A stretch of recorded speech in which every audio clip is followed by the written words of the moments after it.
Bonjour, c'est Gilles, du site boursicoté.com. Voici l'analyse technique du CAC 40 pour la journée du vendredi 8 avril 2011. Et on termine cette semaine donc avec une bougie dans la continuité de ce que nous avons eu toute cette semaine. Puisque malgré une ouverture en hausse à 4047,54, qui était le plus bas de la séance, nous avons marqué un plus haut à 4068,65 pour terminer en clôture à 4061,91. Le CAC 40 gagne 0,83% sur cette séance, 33 points et demi gagnés par rapport au cours de clôture d'hier. C'est donc une petite séance de hausse.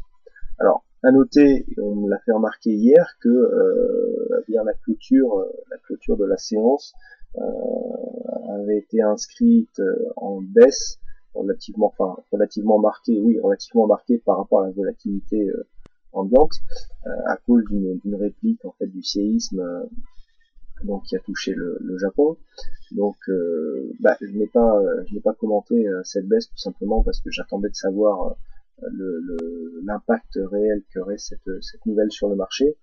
Et donc les investisseurs il y a eu plus de peur que de mal, puisque dès l'ouverture les cours étaient revenus sur une zone d'équilibre qui a été quasiment toute la semaine, puisque quand on regarde le corps des bougies précédentes, notamment là sur ces 3 dojis, puis sur cette bougie qui aurait été un doji s'il n'y avait pas eu cette réplique, eh bien on a ouvert quasiment sur la zone d'équilibre. Et donc personnellement, comme je l'ai indiqué sur le chat, je pensais qu'on aurait une journée haussière. Bon, alors elle a été haussière, mais je la pensais plus haussière que ça. Donc personnellement, je visais un objectif à 4085 qui n'est pas arrivé. Pourtant, on a bien validé une cassure de la résistance baissière, puisqu'on voit bien cette résistance ici qui passe par ces deux précédents plus haut. On la valide, donc on clôture sur cette zone. Le problème, c'est que nous n'avons toujours pas assez de volume, une volatilité qui est vraiment très basse. Alors aujourd'hui, on a une volatilité extrêmement basse, 21 points entre le point haut et le point bas. C'est vraiment une petite séance. Alors bon, les investisseurs sont prudents. Alors est-ce qu'ils attendent les publications trimestrielles qui commencent dès la semaine prochaine? Donc la microéconomie va reprendre ses droits. C'est Alcoa qui ouvrira le bal donc la semaine prochaine pour le Alcoa, je rappelle, dans l'aluminium, qui ouvrira le bal la semaine prochaine. À voir. Alors on est dans un marché assez spécial en ce moment, toujours sous perfusion avec le quantitative easing qui fait toujours son effet. La Fed inverse des liquidités assez massives sur les marchés. Et puis on a des investisseurs qui sont dans l'attente. Maintenant on attend de voir la microéconomie, ce qu'elle donnera pour donner une direction plus précise au CAC 40.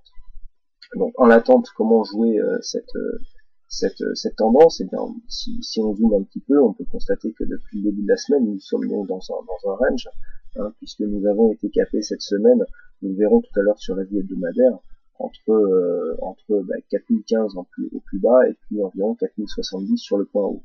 Alors, la zone de 4085 était une résistance intermédiaire, et donc je vais me permettre de la déplacer sur la zone des 4070, car la semaine prochaine, ça sera cette zone, voilà, 4072 exactement, ça sera ce point haut qu'il faudra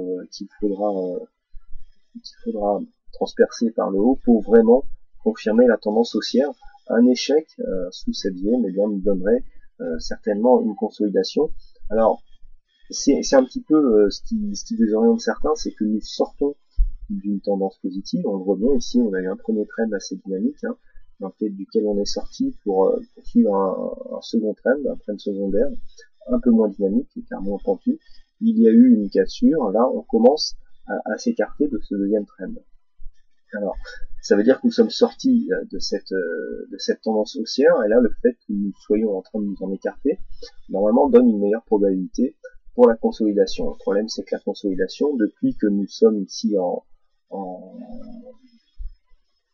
une zone horizontale, tout le monde l'attend, mais elle ne vient pas. Alors, est-ce que cela veut dire que quand le marché baisse, les acheteurs en profitent pour rentrer sur le marché? C'est possible, car on peut constater que depuis le point bas ici, il n'y a pas eu vraiment de point d'entrée significatif pour rentrer sur le marché, pour ceux qui veulent rentrer dans.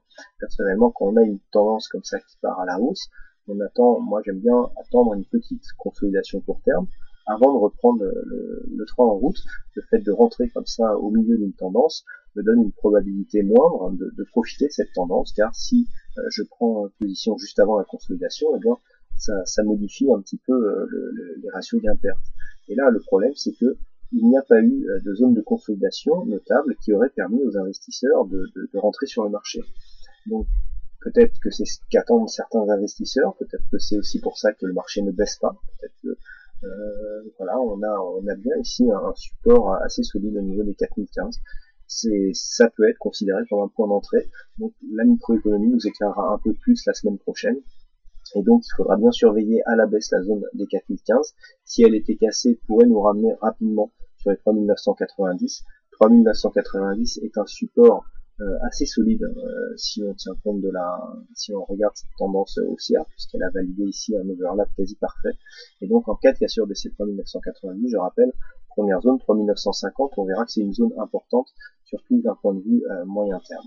Et donc à la hausse, une cassure ici des 4070 points nous emmènerait vers un premier objectif qui se situe à 4130 points. Au niveau des indicateurs, on a un RSI qui est neutre, stochastique en surachat avec un MACD qui nous a lancé un signal de baisse il y a maintenant 4 séances.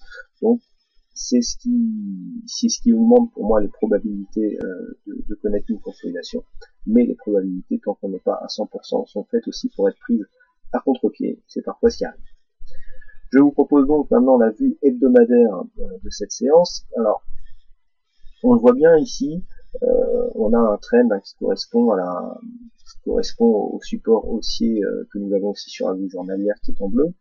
On voit bien ici la baisse qui correspond dans un premier temps aux événements qui ont eu lieu en Libye et puis ensuite au séisme japonais, avec toutes les suites qu'il y a pu avoir. Et donc là, ici, le rebond, bon, ce que l'on peut remarquer, c'est que la dynamique est en train de baisser, puisque la bougie hebdomadaire ici est vraiment très basse.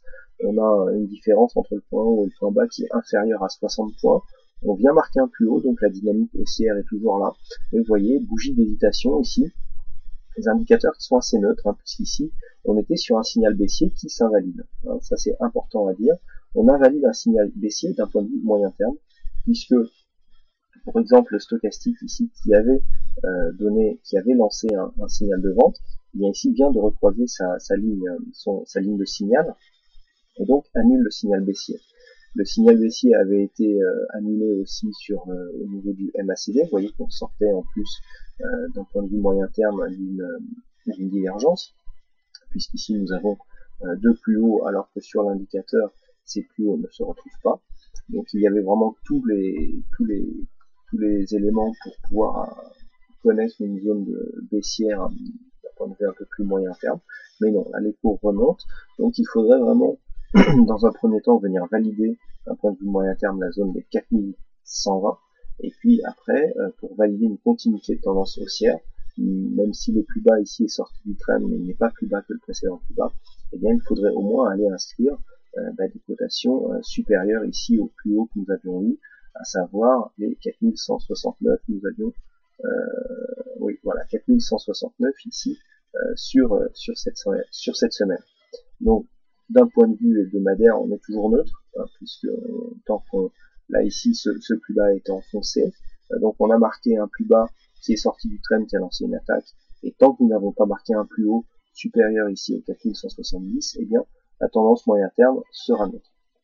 Voilà ce que l'on peut dire sur cette vue hebdomadaire. On peut constater que les volumes sont aussi en baisse sur la vue hebdomadaire, ainsi que la volatilité. 60 points entre le plus haut et le plus bas, à part les bougies que nous avons ici qui correspondent à la trêve des confiseurs. C'est vraiment faible par rapport aux autres bougies. Normalement, on a une moyenne au niveau de la volatilité qui se situe aux alentours de 150 points, 160 points. Et là aujourd'hui on en a 60 sur cette semaine, c'est vraiment très bas. Voilà donc ce que vous pouvez dire sur cette analyse du vendredi. Écoutez, il ne reste plus qu'à vous souhaiter à toutes et à tous une bonne soirée. Profitez du soleil pour ceux qui en ont, le week-end va être beau a priori, on l'espère. Merci en tout cas pour votre fidélité, pour vos nombreuses visites sur le site boursicoté.com. Donc passez un bon week-end, bonne chance dans vos trades, et je vous donne rendez-vous dès la semaine prochaine, donc dès lundi, pour de prochaines analyses vidéo. Bonsoir.